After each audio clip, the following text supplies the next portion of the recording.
Chers amis, bonjour, Shabbat Shalom.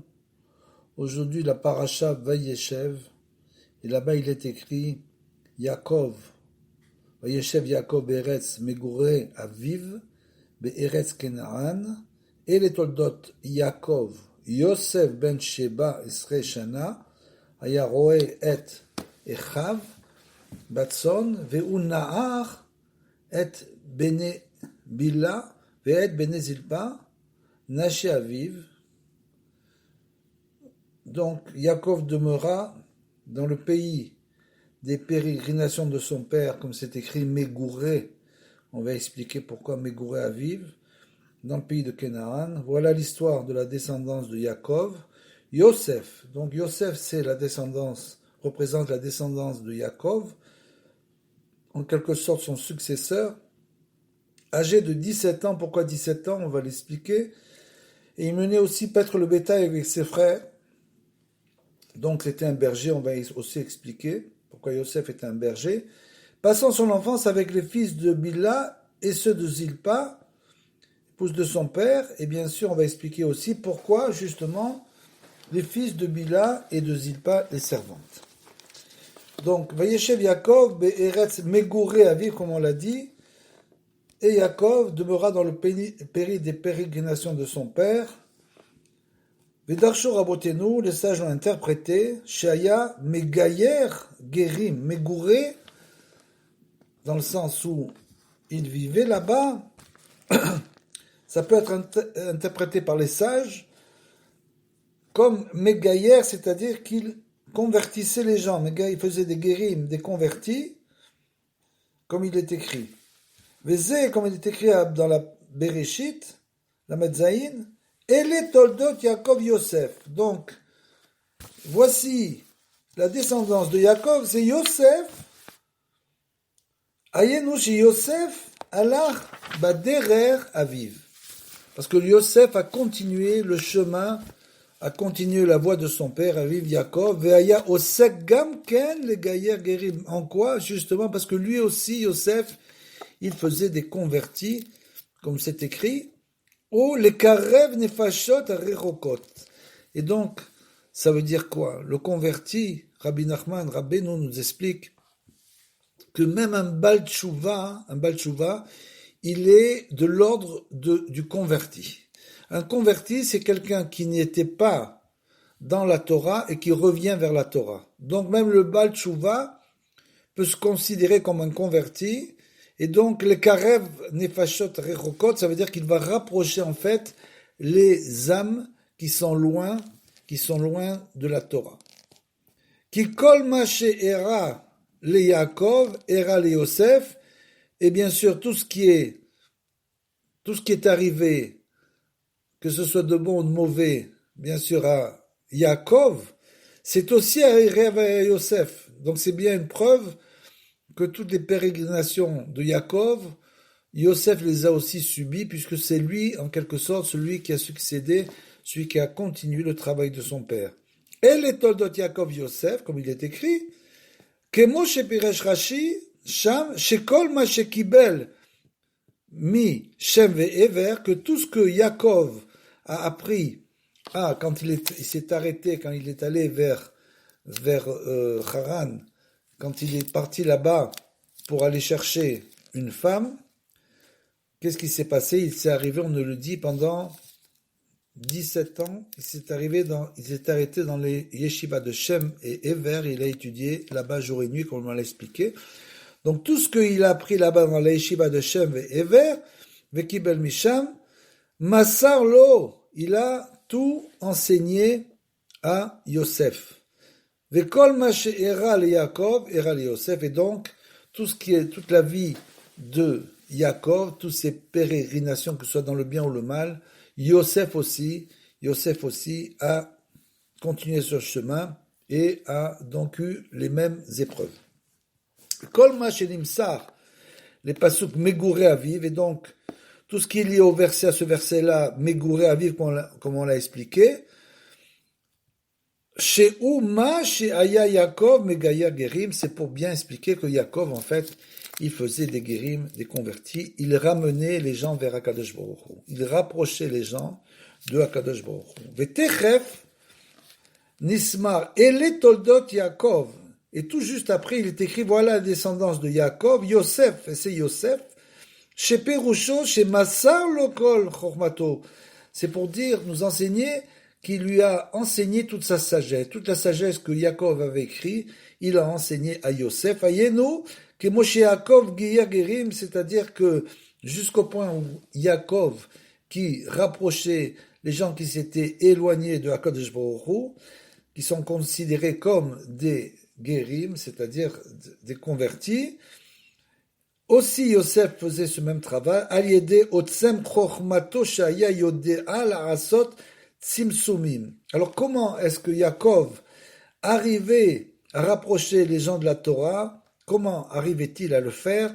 C'est simplement en faisant des Tzimsumim, c'est-à-dire il essayait Tzimsumim Kaele Ache Yuchal les rapot Acholim Beyoter, c'est-à-dire comme il avait une grande sagesse, tous ceux qui ont une très grande sagesse, comme Yaakov qui était considéré comme le tzaddik Ador, dont Yosef a pris la suite, et Yosef était aussi, comme c'est écrit, Yosef à tzaddik, Yosef c'était aussi le tzaddik Ador, ils ont réussi à contracter leur connaissance, leur grande connaissance en Torah, à les contracter jusqu'à pouvoir arriver à rapprocher les gens de Dieu, donc de faire des convertis en quelque sorte, parce qu'ils arrivaient justement à se contracter.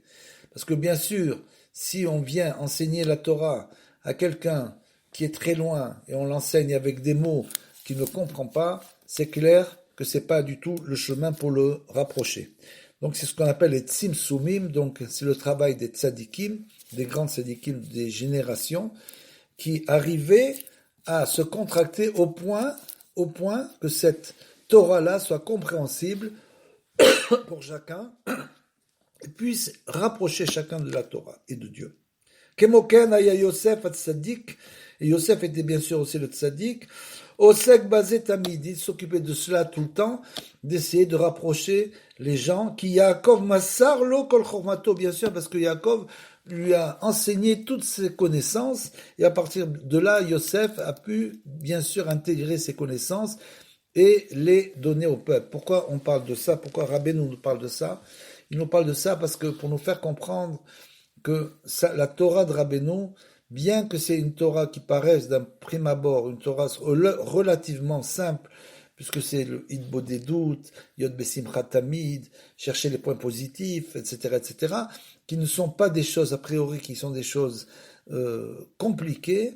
Malgré tout, il faut savoir que tout cela vient d'une chokhma, d'une connaissance qui est très très très élevée, qui est descendue, que le tzaddik a fait descendre dans ce monde, grâce au tzimsumim, aux contractions, pour que nous la recevions, mais il faut savoir que derrière cette Torah, il y a bien sûr une profondeur et une connaissance infinie.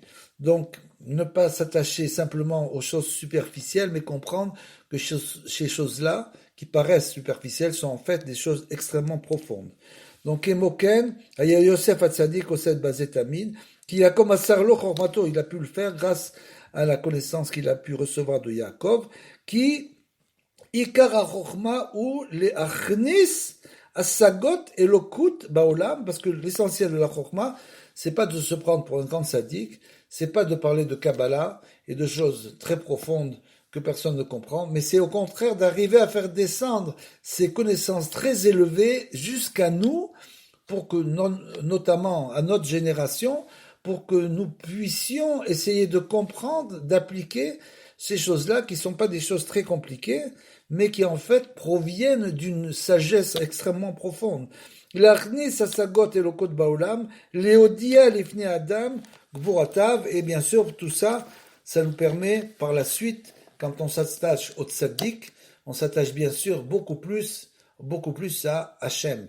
Celui qui est attaché au tzaddik est beaucoup plus près d'Hachem que celui qui n'est pas attaché au tzaddik. Celui qui pense que grâce à ses connaissances il peut se rapprocher de Hachem, bien sûr, sera plus loin que celui qui est d'un niveau inférieur mais qui est attaché au tzaddik. Parce que le tzaddik, c'est lui qui nous enseigne, c'est lui le métavers, c'est lui qui est intermédiaire pour contracter la lumière infinie. Donc chaque génération, la lumière descend dans le monde, et c'est le tzaddik, et lui il contracte cette lumière pour pouvoir nous la faire passer, pour nous la donner, c'est très important. Vezeu bechinat Yosef ben Sheva Esreshana, pourquoi il est écrit que Yosef avait 17 ans, Ayaroe et Echav Besson, et pourquoi il est écrit aussi qu'il était qu'il faisait paître, c'était le berger du troupeau. Pourquoi est-il écrit ça? Roetson Zebechinat Manigador. Il faut savoir que quand il est écrit, la notion de berger est toujours assimilable à celle de dirigeant de la génération, le berger, puisqu'on le sait que tous les grands sadikim, que ce soit Moshe Rabbeinu, que ce soit David Ameller, etc., ils ont tous été bergers. Donc, il faut savoir que le berger, c'est en fait un mot pour nous expliquer que c'est une allusion au fait que c'est le tzaddik, le grand tzaddik, le juste de la génération. Roetson Bechinat Manig, le dirigeant, Shenikra Bechol Makom Beshem Roetson. Dans tous les cas, il est appelé berger, c'est le berger. Vezeu ben Sheva Esreshana, pourquoi il est écrit aussi que Yosef à ce moment-là avait 17 ans? Pourquoi? Sheva Esre Begamatriatov, pour nous faire savoir que la valeur numérique de 17, bien sûr, c'est le Tov, tout le monde le sait, c'est Tov pour nous dire comment on va. Ayenu chez Yosef Ayatov, parce que Yosef était bon pour tous. C'est ça, la notion de berger, de dirigeant de la génération, c'est celui qui est bon pour tous. Il ne fait pas de ségrégation, il veut rapprocher toutes les âmes d'Israël de Akadosh Baruch Hu, et donc il était, pour cela, il faut être Tov, il faut avoir le 17 en nous. Ve'aya kulo tov, il était complètement bon, Yosef était entièrement bon, ve'ayedeze yachol les karev akol, et c'est donc grâce à tous ces traits de caractère que Yosef, bien sûr, a pu rapprocher les gens de Akadosh Baruch Hu. Kimatsa be agia she be megurim nekudot tovot ve'al yedeze karvam l'Hashem itbarach. Comment il faisait? Avec sa bonté et sa connaissance, eh bien, tout simplement, il cherchait chez les gens uniquement les nekudot tovot, les points positifs, comme nous l'enseigne Rabbeinu dans la Torah Azamra, bien sûr, de cette Torah-là, où il nous dit que même un Racha Gamour, même un homme qui est entièrement perverti, est-il possible qu'il n'ait pas fait une mitzvah dans sa vie? Est-il possible qu'il n'ait pas fait quelque chose de bien dans sa vie? Donc, accroche-toi à cette bonne chose, ne le juge pas sur son côté négatif, essaye de le juger, c'est-à-dire ça, on le fait au niveau de l'esprit, bien sûr, de le juger sur son côté positif, et seulement comme ça, tu peux lui faire tchouva, c'est-à-dire que si, par exemple, dans une famille, il y a un enfant qui est turbulent, qui essaye toujours de faire des choses qui sont interdites, en quelque sorte, il faut simplement essayer de voir son côté positif, et rien qu'en essayant de chercher, se fatiguer à chercher son côté positif, on peut l'aider à faire tchouva. Vezé, comme il est écrit, Ve'u na'ar et bene bil'a ve'et bene zilpa. Pourquoi? Justement, il était lié aux enfants de Bila et Zilpa. Pourquoi? Ashfachot. Pourquoi? Justement, les enfants des servantes. Shem bechinat mishpachot a yeridot shebe Israël. C'est justement pour nous dire qu'il cherchait les gens de moindre valeur en quelque sorte pour les aider à remonter. Il n'allait pas voir les gens, les tzadikim, il n'allait pas voir les gens qui avaient soi-disant la connaissance, etc. Il ne se liait pas à ces gens, il se liait à ceux qui étaient de niveau plus bas pour essayer justement de les aider à monter. Shaya morid et atzmo alehem, parce que comment il faisait ça? Bien sûr, il est obligé de descendre lui-même, parce que quand on est avec des gens, si on est dans un milieu de Talmidei Rachamim, alors c'est clair que l'homme reste à son niveau, il croit qu'il est à un niveau élevé, il ne s'abaisse pas à rien du tout, il reste à son niveau, et il pense que comme ça, c'est comme ça qu'il doit vivre.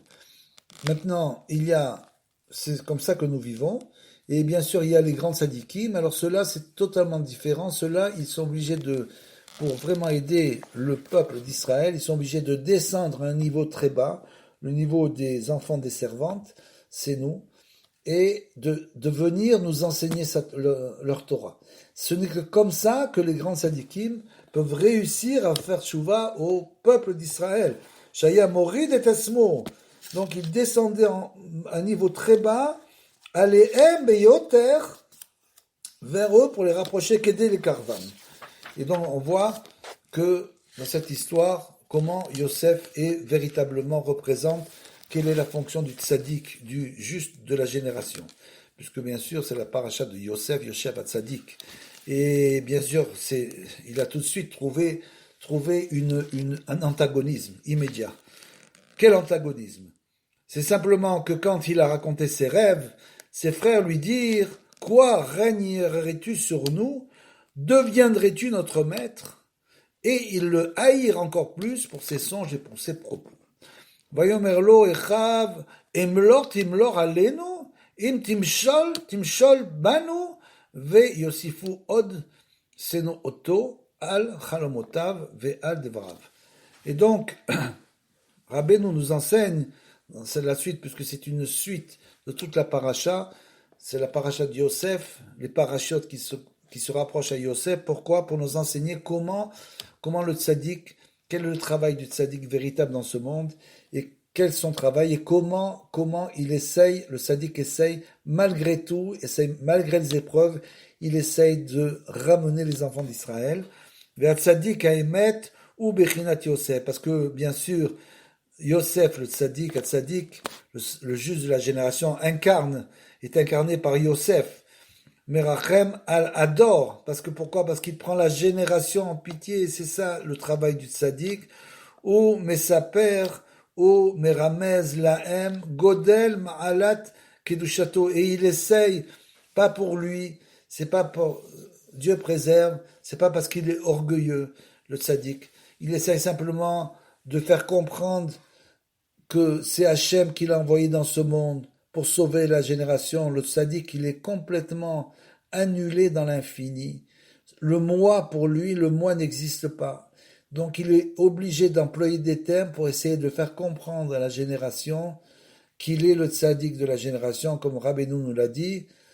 Ani Ishpele, je suis un homme extraordinaire. Il y a des gens qui pourraient dire Ishpele, c'est de l'orgueil. Pas du tout. Il nous a dit ça pour nous faire comprendre, c'est très important, nous faire comprendre qu'il est venu dans cette génération pour nous sauver. Donc il a été obligé d'utiliser ces termes-là pour nous faire comprendre que c'est lui le tzaddik et c'est à sa Torah qu'il faut se coller.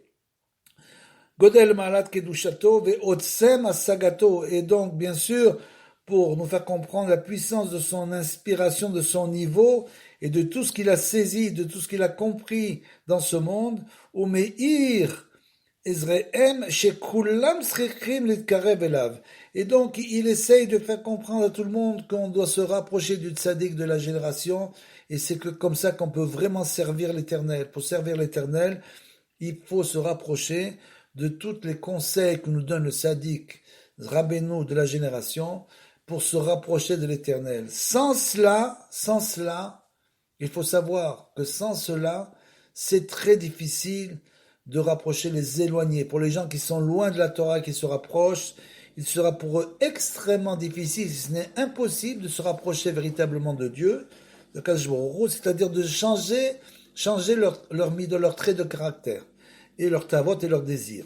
Ce n'est qu'en se rapprochant du tzaddik et de sa Torah qu'on peut arriver à cela, qui colle aliyat Toratam ve avodatam ou aliyado, parce que tout le service divin, toute la montée spirituelle qu'un homme dans notre génération peut faire, ce n'est uniquement, et ça a été comme ça dans toutes les générations, à l'aide des grands tzadikim, du grand tzadik qui a été envoyé par Akadosh Baruch Hu pour sauver la génération. Chez Bechinat Ma chez Siper Yosef, les Hashevatim, Chalomotav ou Dvarav.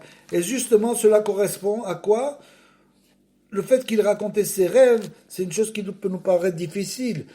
Comment Yosef, en racontant ses rêves, quel est son but? Ça peut provoquer effectivement la haine, ça peut provoquer, bien sûr, tous les mauvais traits de caractère. Et c'est exactement ce qui s'est passé. Pourquoi a-t-il raconté ses rêves? Il a raconté ses rêves tout simplement parce qu'il voulait leur faire comprendre que c'était lui le successeur de son père, que c'est lui qui a reçu sa chokma, sa connaissance, et que c'était lui le tzaddik ador, le juge de la génération, et qu'il devait suivre ses conseils. Aval srechim lazeh, zechia gdola, le akshiv devarav bet mimut. Bien sûr, il faut pour cela des grands mérites.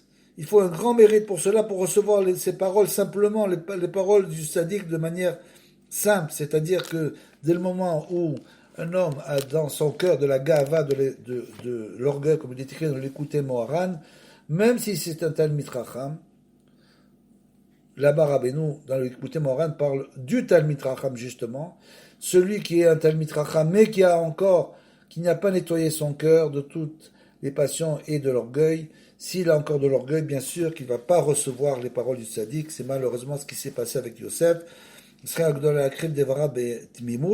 Qui les familles osent, adorent, gorem, עד שגם הצדיקים והכשרים אינם רוצים להאמין בדבריו. Parce qu'en fait, qu'est-ce qui s'est passé? Le péché de la génération, les fautes de la génération sont telles, malheureusement dans notre génération, on est les dernières générations, la fin du tikkun, de la réparation, on s'approche très près du Mashiach, Ben David, donc on est carrément à la fin du tikkun. Il reste plus beaucoup d'années jusqu'à l'année 6000, qui est le point de rupture, enfin le point de liaison avec le 7e millénaire qui s'accroule au Tov. Donc on est très près. Donc bien sûr les générations sont tombées, la chute des générations, qui les familles, du fait de cette chute-là, Gorem Shegam Tzadikim Vaksherim, et Nam Rotzim Le'amin Bidvarav. Et ce qui se passe, c'est que justement dans cette époque tourmentée, où la Torah véritable est difficile à atteindre, bien sûr, alors il y a des grands de notre génération, des tzadikim et des gens kshérim qui refusent totalement de croire dans les propos de Rabbeinu. Ils disent, mais bien sûr, ça c'est pas de la Torah, etc., etc. Donc, c'est très important qu'ils refusent aussi les tombes des tzadikim en disant, mais qu'est-ce que je vais aller faire sur la tombe des tzadikim? Qu'est-ce qui va se passer? Alors que c'est exactement l'inverse. C'est bien sûr le Tserara qui fait son travail. C'est-à-dire que comme c'est écrit dans les Sipurim Maasiot, que cet homme qui était un neché, c'est-à-dire qui était quelqu'un qui avait des problèmes, handicapé, c'était un handicapé, et il a trouvé la poussière, on l'a dit là-bas, la poussière des tzadikim. Et cette poussière-là, où elle se trouve? Eh bien, elle se trouve tout simplement, cette poussière des tzadikim se trouve autour de la tombe des tzadikim. Donc, dès que quelqu'un va pèleriner sur la tombe des tzadikim ou du tzadik de la génération, bien sûr qu'il va tout de suite marcher sur la poussière de la tombe des tzadikim, et ainsi, en quelque sorte, par chacun son niveau, devenir un tzadik. Ve choshdim oto, et bien sûr, ils vont le soupçonner, chez kol kavanat devarav, Bijvil, Itnasut ou Memshala. Ils vont dire quoi? Mais qu'est-ce qu'il vient? Comme ils ont dit, ses frères lui dire, quoi régnerais-tu sur nous?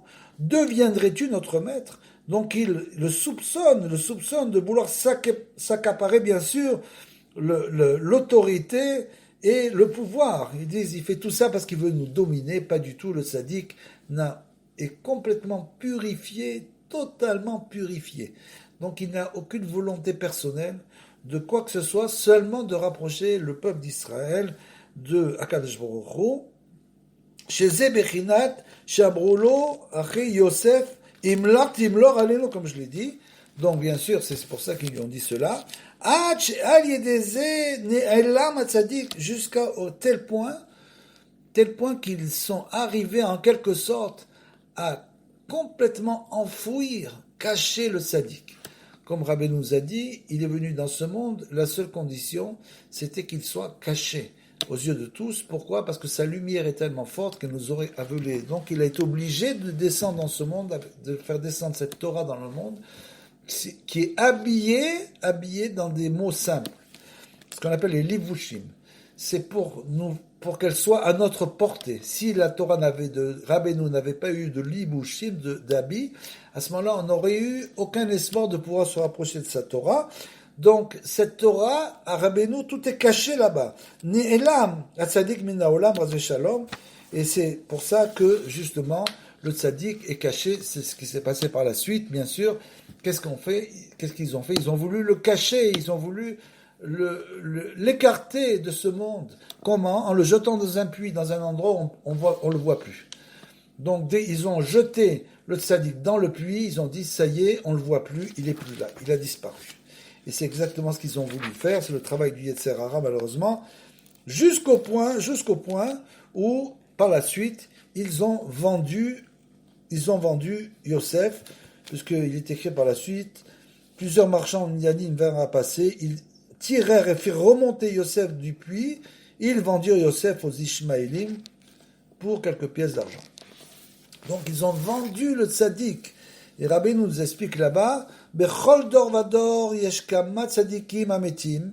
Dans chaque génération se trouvent quelques tzaddikim, des tzaddikim véritables, des tzaddikim de vérité, des justes de vérité. Aval yesh emet lemalam yemet. Seulement ces tzaddikim-là, ces grands rabbanim, qui sont effectivement des tzaddikim, qui ont une partie de la vérité, effectivement. Mais il y a quand même, émettre les malam y émettre, il y a une vérité qui est au-dessus des autres vérités. Il faut comprendre que chacun a son niveau de vérité. Donc nous, le peuple, nous sommes avec notre niveau. Après ça, il y a donc ce qu'on appelle Yireh Shamayim, les craignants Dieu, qui sont ceux qui ont une vérité, une autre vérité. Mais au-dessus de ça, il y a Yesh Emet les Malay Emet, une autre vérité qui est au-dessus de toutes les vérités, qui bevadaï en madrega kol atzadikim shavim, parce que évidemment que tous les niveaux de tous ces tzadikim ne se valent pas, bien sûr. Et kol ma chez les ma'alat, mais madregat atzadik gadol yoter bevadaï emet shelo gadol. Bien sûr que dès qu'un tzadik a réussi à percevoir un maître beaucoup plus élevé que les autres, bien sûr que celui-là, il va être au-dessus de tous les tzadikim. Ou, mon frère Beyoter, et celui, bien sûr, il aura raffiné, il aura complètement saisi le degré le plus élevé de vérité pour la génération. Qui Aïkar ou Emet, parce que bien sûr, le Emet, on dit le Chotem, c'est le sceau de Hakadosh Baruch Hu dans ce monde. Donc il est clair que ce sceau-là, qui est le Emet, c'est là que le tzaddik, c'est là où le tzaddik agit. Il agit au niveau du Emet, véritablement le plus proche et le plus haut de Hakadosh Baruch Hu pour la génération. Ad sheyes bechol dor tzaddikei ameti, shu bechinat nekudat haemet, chez Ben Tzadikim, jusqu'à ce que se trouve finalement un tzaddik, puisqu'il n'y en a qu'un par génération, on l'a expliqué, génération c'est pas uniquement une petite période, génération c'est une période importante de temps.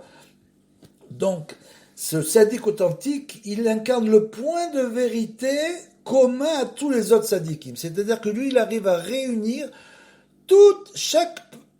chacun des tzaddikim détient un point de vérité, puisque on peut pas dire que c'est du mensonge, chacun a sa vérité, mais il y a un tzaddik qui arrive à réunir tous les points de vérité de tous les tzaddikim de la génération, et celui-là, c'est celui-là qu'on appelle le tzaddik ador, le juste de la génération. Rak mechamat she idgabrut a chilufim ve atmorot. Alors ça, c'est une notion un petit peu, il faut connaître, dont on parle Rabbeinu, on l'a expliqué, Echale Atmorot, il est en haut, dans le ciel, un palais, ce qu'on appelle les palais inversés. C'est-à-dire que c'est le travail du Yetzer Hara. Son travail, c'est de sans arrêt essayer d'inverser la vérité et le mensonge. Toujours le Yetzer Hara essaye de nous faire tomber dans le mensonge en nous faisant croire que c'est la vérité. Et ça vient de Echale Atmorot, les palais inversés. C'est le travail de permuter une permutation maléfique, en quelque sorte, du bien en mal. Et ça, bien sûr, il y a des exemples innombrables dans la Torah. 2 fois, on va vous en donner 2 maintenant. de fois où, sans arrêt, le mal se fatigue à essayer de transformer le bien en mal. Aliédésé, caché meod leda et chanaemet. Et c'est pour cela qu'il nous est très difficile, très très difficile de savoir où est la vérité. Où est la vérité? Chacun pense détenir une vérité totale. Où est la vérité? Donc c'est pour ça que Rabbeinu nous dit que le meilleur conseil pour connaître la vérité, c'est de faire idbo des doutes, de parler à Kadosh Baruch Hu dans sa langue, dans ses mots, et de lui demander tous les jours dans nos prières, tous les jours de nous rapprocher de la vérité et de nous rapprocher du juste véritable de la génération et de sa Torah. Ça, idbo des doutes, c'est le moyen le plus fort. Qui al pirov mitgaré abal davar me'atzadikim be'atzma, parce que bien sûr, à qui s'attaque-t-il le mauvais penchant? À qui s'attaque-t-il? Il s'attaque au tzadikim, bien sûr.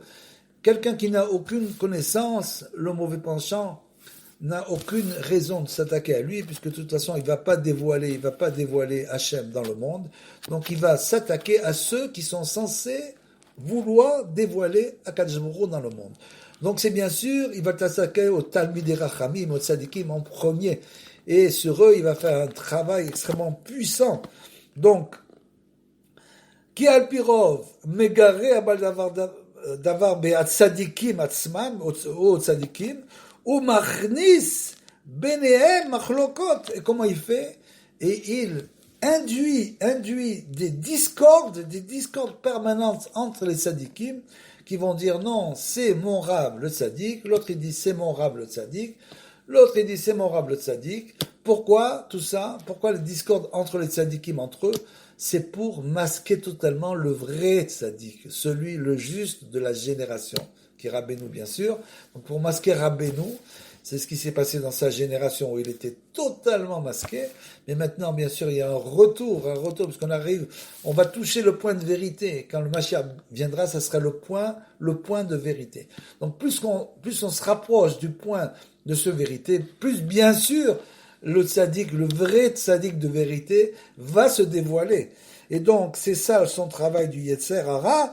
Il va faire une des discordes entre les tzaddikim. Pourquoi? Pour nous écarter du véritable tzaddik. Les gens sont occupés au discours des tzaddikim en disant c'est mon rab le tzaddik, et finalement, à cause de ça, Rabbeinu est complètement caché. Ve marknis benehem machlokot gadol, l'achlok al ze tzaddik emet, pour finalement dire que chacun vient en disant mais c'est pas lui le tzaddik, c'est moi. Malheureusement. C'est lui le point de vérité, d'authenticité dans ce monde, chez Ben Tzadikim, entre tous les Tzadikim. Au contraire, lui, il est venu pour relier la Torah de tout le monde et pour l'analyser et nous la donner. C'est ça le travail du Tzadik. Et de ce fait-là, chacun pense que sa Torah, sa manière de faire la Torah est la vraie manière. ונדמה להם כאילו זה הצדיק דווקא נוטה חס ושלום את דרך האמת. Et justement, ces grands, en quelque sorte la génération, pensant que leur Torah est la seule Torah qui est applicable à la génération, qu'est-ce qu'il se passe? Ils ont l'impression du fait du travail du mauvais penchant, que ce tzaddik, justement, c'est lui qui a dévié. C'est lui, quand les gens disent, mais regarde les Breslévim, ils sont en train de faire de la musique, ils sont en train de sauter, de danser. C'est ça leur Torah. Quel est le but de ça? C'est la Netzanout, c'est vraiment la bêtise de faire ça. Alors justement, pourquoi? Parce que les tzadikim pensent que leur Torah est la Torah de la génération, et que justement le Yetzer Hara s'est tellement attaché à cela. Et il leur semble que le tzaddik, justement, c'est lui qui a dévié, c'est le tzaddik adore. Il parle de lui en disant qu'il a dévié, à Dieu ne plaise, du chemin de la vérité. Et donc, Umizé, Aya Bechinat, Amachloket, Shechalku, Hashevatim, Al Yosef, exactement ce qui s'est passé. C'est pour cela que les frères de Yosef sont venus contre lui et ont fait une querelle avec lui. Adasher, les Eved, Nimkar Yosef, jusqu'à ce que Yosef, vous vous rendez compte, le tzaddik, soit vendu en esclavage, valier des zénith galgel à Davar, veyardo avoteno misraim, vayusham avadim, et bien sûr, malheureusement, la punition, ça a été à cause de cette vente-là que finalement, nos pères sont descendus en Égypte et ils sont devenus là-bas des esclaves. Vechen machloket Shaoul, et voilà encore une machloket, pour le deuxième exemple, on va comprendre le travail des palais inversés. Donc Yosef, qui est devenu finalement le roi d'Égypte, c'était le roi, il a été vendu comme esclave, il était esclave avant d'être roi. Donc aux yeux du monde, Yosef était un esclave, on l'a jeté dans un trou et on l'a vendu comme esclave. De la même manière, avec David Améler, Machloket Shaoul, chez Radaf et David, Shaoul, qui a poursuivi toute sa vie David Améler, Bechinam, c'est-à-dire gratuitement. Pourquoi? Parce que c'est encore une fois de plus Yetzerara qui s'est attaqué à Shaoul et qui lui a fait croire, bien sûr, il lui a dit, celui-là, c'est un esclave, c'est pas un roi. Il voulait s'opposer, bien sûr, à ce que David soit le roi. Puisqu'on le sait que Shaoul avait, donc, de temps en temps, il avait un mauvais esprit qui venait vers lui. Donc, il appelait David qui jouait de la lyre pour essayer de lui délier son mauvais esprit, c'est ce qui se passait. Donc, ça veut dire que le Yetzirah travaillait sur lui parce qu'il était roi, justement. Vekemo shematzenu, bekama, dorot, beprat, bedorot alilu, beigvot meshicha, comme je l'ai dit. C'est-à-dire que, bien sûr, c'est des exemples innombrables dans toute la génération jusqu'à ce que notre génération, qui est si proche de la venue du Mashiach, chez Idgaber, à Kitrogim, que là, justement, les désaccords vont en s'amplifiant vers Machloket et tous les conflits gam ken tzadikim entre les tzadikim, jusqu'à ce que tout le monde soit complètement perdu, tout le monde avec la multiplicité de tous ces rabbanim, on ne sait plus à quel sein se vouer, on ne sait plus où est la vérité, on ne sait plus quoi faire. Justement, c'est ça le travail du Yetzirah, d'embrouiller la tête, l'esprit des gens, pour les écarter du véritable tzaddik.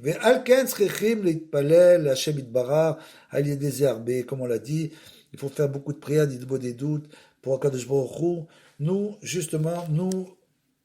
rapproche du véritable tzaddik de la génération. Et qu'est-ce qu'ils ont fait? Ils ont vendu Mahou et Yosef, ils ont vendu Yosef. C'est quoi cette histoire de vente de Yosef? Une chose incroyable, que ses frères vont jusqu'à le vendre. Là, il faut comprendre, ça veut dire que c'était ses frères. Donc, que ses frères, ses propres frères, et c'est tous des tzadikim, on sait, les 12 tribus étaient tous des tzadikim. Ils sont arrivés, même eux qui étaient des tzadikim, à vendre le tzadik, le juge de la génération. C'est une chose sur laquelle nous devons beaucoup réfléchir. Pas pour dire, pour les juger, Dieu préserve, c'est simplement pour comprendre comment le Yetzirah arrive même à des grands tzadikim, puisqu'on savait qu'ils étaient des très grands tzadikim, les frères de Yosef, comment ces grands tzadikim ont réussi, malgré tout, dans leur pensée, à en arriver à la conclusion qu'il fallait le vendre. Mahou et Yosef, gam, tzadikim gdolim, tzrechim lishmor atzmam me'od ou levakesh, mais Hashem itbarar me'od lenatzel mi etzot Nevrot. Et il doit, même les tzadikim eux-mêmes, pourquoi ils font tout ça? Pourquoi ils pensent comme ça? Parce qu'ils ne demandent pas à Hashem Itbara de les rapprocher eux aussi de la vérité. Et donc ils doivent se protéger et demander à l'Éternel de les sauver des conseils insensés. Beprat, Be'inyan, Amachloket, et justement à propos des querelles et des disputes. Chez Shamikar, il gabrut Satan, parce que justement là-bas, c'est là-bas que le Yetzirah, parce qu'on le sait que dès le moment où il y a des disputes et des problèmes entre les gens, ça vient toujours du Yetzirah. Donc il faut prier que Hachem toujours nous guide vers la vérité et vers le shalom. Il faut toujours prier qu'on soit en shalom non seulement avec les gens qui sont proches de nous, il faut prier qu'on soit en shalom avec les gens, avec tout le peuple juif, et il faut aussi prier qu'on soit en shalom avec le monde entier. C'est très important que chacun doit prier d'être en shalom avec tout le monde. Pourquoi? Parce que Rabbeinu nous dit comme ça, parce que celui qui est en shalom avec le monde, il est en shalom avec lui-même. Dès le moment où un homme rentre dans des problèmes et des disputes, bien sûr qu'il n'est plus en shalom, il il perd son shalom, il perd il est plus ragoua, il est plus calme, il perd son calme. Donc il est certain que pour être calme, pour être posé, pour avoir son après yishuv hada'at, c'est-à-dire pour avoir un esprit lucide, pour avoir l'esprit lucide, il faut être en shalom. Et pour être en shalom, puisque malheureusement on est dans Olam Hafour, dans un monde inversé, on est dans le monde des marloquettes, des disputes, des problèmes, donc il faut prier pour cela, il faut prier pour être en shalom avec le monde entier. Chez Machnis Zvarot Belev Atzadikim, et donc le Yetzer Hara, qu'est-ce qu'il fait? Il fait rentrer dans le cœur, comme on le voit dans David, comment David Améler, qui était comme ça le roi d'Israël, à un moment, il gagnait toutes les guerres, il avait une grande réussite, et c'est écrit là-bas dans le Tanar, qu'à un moment donné, le Yetzer Hara est rentré dans son cœur, et lui a fait croire qu'il fallait qu'il fasse le dénombrement des enfants d'Israël. Regardez là-bas, dans les chroniques, et donc, qu'est-ce qui s'est passé du fait, et bien que son conseiller soit venu le voir en lui disant non, ne fais pas ça, c'est interdit de faire le dénombrement, ça entraîne des malédictions, Dieu préserve, et David l'a quand même fait, il a demandé qu'on le fasse, et finalement, il a été puni, puisque Dieu lui a dit, maintenant que tu as fait ça, cette faute très grave, tu as devant toi 3 punitions, jusqu'à ce qu'il voit l'ange de la destruction arriver sur le peuple d'Israël, avec une épée, et l'ange était dans le ciel. Donc on voit que même pour les grands sadiki, même pour David Améler, le Yetzer Hara a réussi à s'introduire dans son cœur pour lui faire faire quelque chose qui était bien sûr très mauvais pour le peuple d'Israël. Donc il faut prier sans arrêt pour être en shalom avec tout le monde. Chez Machnis Zvarot Belev Atzadikim, Ad Shenidme Lahem Shehem Srichim Lirdof et Atzadik Emet jusqu'à Ad lechayav, c'est-à-dire qu'ils pensent après, ils sont tellement sûrs d'eux, parce qu'ils ne prient pas, ils font pas Hitbo des doutes. Celui qui ne fait pas Hitbo des doutes ne peut pas arriver à la vérité, c'est clair. C'est pas en étudiant, simplement étudiant, quand on étude, l'étude rentre dans le cerveau, c'est au niveau du sechel. C'est-à-dire que tout ce qu'on a étudié, ça rentre dans le cerveau, donc une personne peut avoir une très grande connaissance, que ce soit en Torah, en chimie ou en physique, c'est une connaissance, c'est uniquement une connaissance. Après, la connaissance de la Torah, qui est la différence entre ça et les sciences, il faut la faire rentrer dans le cœur. Donc comment on la fait rentrer dans le cœur pour l'intégrer totalement en faisant être beau des doutes. Donc là-bas, Ad Shenid Melahem, jusqu'à ce que, du fait de cela, ces tzadikim-là avaient l'impression, c'est donc les frères de Yosef, Shem Srichim Lerdov, qui devaient poursuivre le tzaddik authentique, Ad Lechayav, jusqu'à attenter à sa vie. Ils étaient prêts à le tuer. Pourquoi? Parce qu'ils ont écouté le conseil du Yetzer Hara. Umilanu Gadol me Ashvatim Akedoshim, et qui est plus grand? Comme on l'a dit, c'était tous des tzadikim. Comment est-il possible qu'ils ont fait une chose pareille, voulu tuer Yosef? Comment est-il possible que des tzadikim authentiques, qui étaient les 11 frères de Yosef, ont voulu le tuer? Chez Chalkou al Yosef, ou Machoto le Evet, jusqu'à ce qu'ils sont venus, jusqu'à le contrer et le vendre, donc comme on l'a dit, en esclavage. Acharkar, Nitrartu al Zemeod, et bien sûr, par la suite, ils ont regretté, après cela, ils ont regretté leur acte.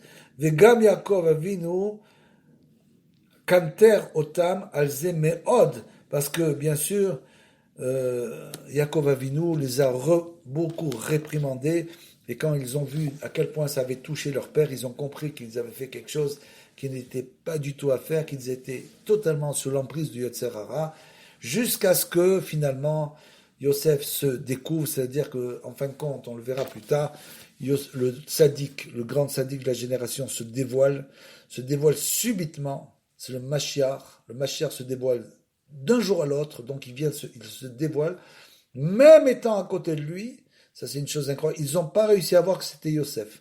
C'est exactement comme nous, même avec toute la Torah de Rabbeinu, tout ce qui se passe, tous les livres édités, etc., on n'arrive pas encore à comprendre qui est Rabbeinu. On a tout sur place, on est comme les frères de Yosef avec Yosef, on les a tous, on a tout autour, on entend, on voit, et on n'arrive pas à se rapprocher de Rabbeinu, on ne comprend pas qu'il faut se rapprocher de Rabbeinu, jusqu'au jour où il se dévoilera, et ce sera le grand dévoilement, comme Yosef qui s'est dévoilé à ses frères. Shabbat Shalom, on est à tous.